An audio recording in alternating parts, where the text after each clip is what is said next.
sholat nggak apa-apa. Kan sama dengan ketika mu'allaf datang pada Rasulullah, saya mau syahadat Rasulullah, tapi saya nggak bisa berhenti zina. Ya udah nggak apa-apa, syahadat aja. Apakah Nabi memperbolehkan orang berzina? Tidak, tapi tahapannya yang penting imannya benar. Wah, Umar syahadat gimana masih zina Pak Umar? Nggak usah setelah berhenti zina baru syahadat. Oh, gimana orang dilarang? Syahadat aja, tapi masih zina Pak. Ya nggak apa-apa. Hanya disampaikan Islam itu melarang zina. Anda sekarang sudah dosa. Siapa tahu besok dia insaf. Tapi jangan sampai imannya ditahan oleh kita masuk Islam karena dia masih pezina. Itu mungkin nggak masuk akal kalau mereka melalui perasaan. Tapi kalau melalui ajaran agama, yassiru wala tu'assiru, basyiru wala tunafiru. Jangan bikin orang itu kabur dari Islam karena dibikin ruwet. Bapak kalau masuk Islam sholatnya 5 waktu, harus tahajud, Bapak harus juga ya. Waduh, ini gimana kok ruwet masuk Islam?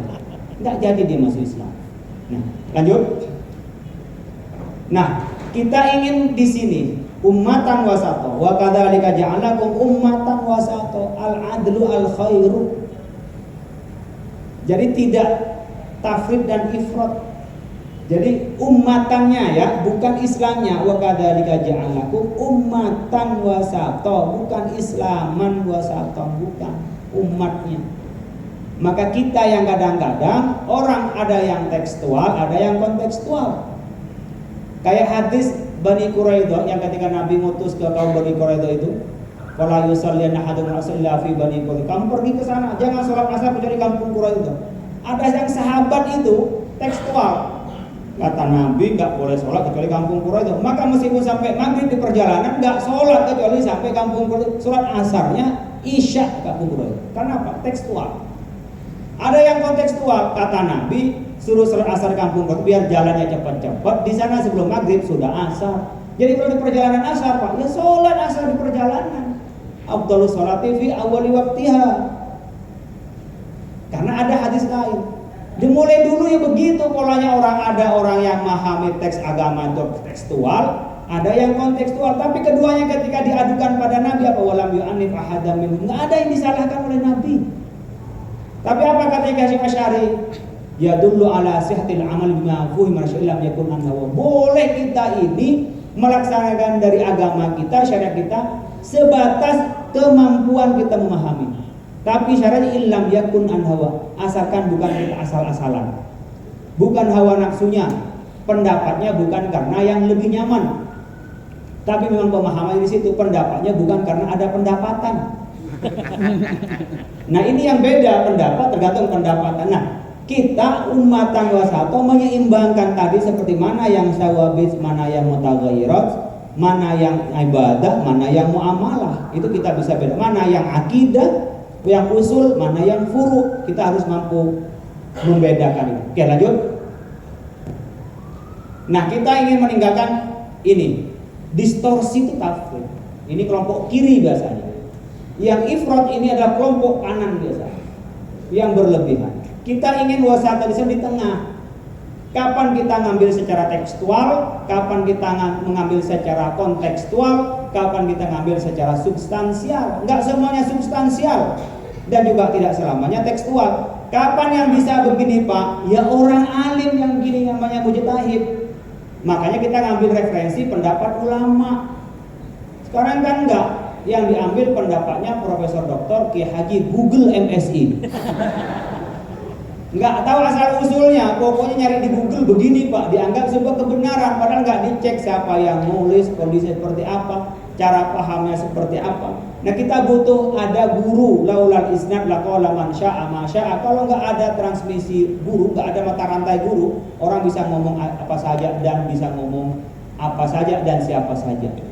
Akhirnya apa? Kacau agama. Agama itu wahyu, bukan akal-akalan. Jadi akal dipakai untuk memahami wahyu. Bukan diukur akal ini yang penting masuk, bukan berarti wahyu atau agama yang penting masuk akal. Bukan. Akal ini lebih kecil daripada wahyu. Maka nggak mungkin wahyu masuk ke dalam akal semuanya. Mungkin sedikit yang akal bisa masuk, tapi nggak semuanya. Kenapa? Karena agama dan wahyu lebih besar daripada akal. Dan nggak mungkin yang lebih besar masuk pada yang lebih kecil. Itu pasti. Lanjut. Bapak Ibu sekalian, dari mana kita bisa menjadi tawassut? Dimulai dari tawassut fi fahmin nusus. Kalau teksnya aja nggak bisa memahami teks, ya nggak mungkin kita tawassut. Terjemahan itu nggak mungkin lah. Udah taklid aja itu, jangan jadi mujtahid kalau yang cuma bisa baca terjemahan. Nggak ngerti nahu, sorof, nggak ngerti kaidah fikih, usul fikih, itu belaghah. Itu udah nggak usah pakai mujtahidan. Taklid aja, katanya kiai ini, katanya imam ini, udah cukup begitu aja. Jangan sok-sokan dari Al-Quran begini, wah nggak ngerti. Apalagi baca Qurannya tajwidnya nggak benar gitu kan. Udah nggak.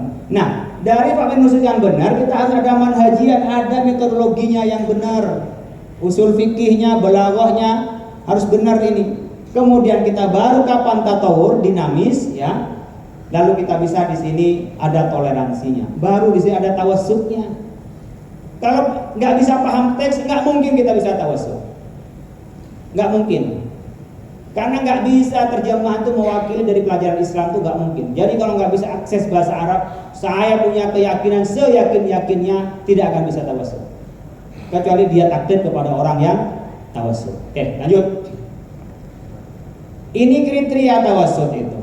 Ada tawazun, i'tidal, ya. Ada keseimbangan. Ada waktunya kita tegas, ada waktunya kita toleransi. Enggak toleransi semua. Saya mentoleransi orang yang beragama lain, mentoleransi. Tapi menghalalkan nikah dengan agama lain yang enggak ada toleransinya, tetap enggak halal.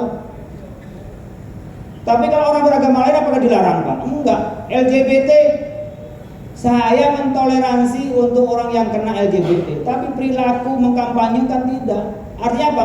Ditoleransi untuk diobati, bukan dibiarin. Wah, kita toleransi dia Pak melakukan hak asasi dia. Hurriyatul syakhsi mahdudatun bi hurriyatil ghairi.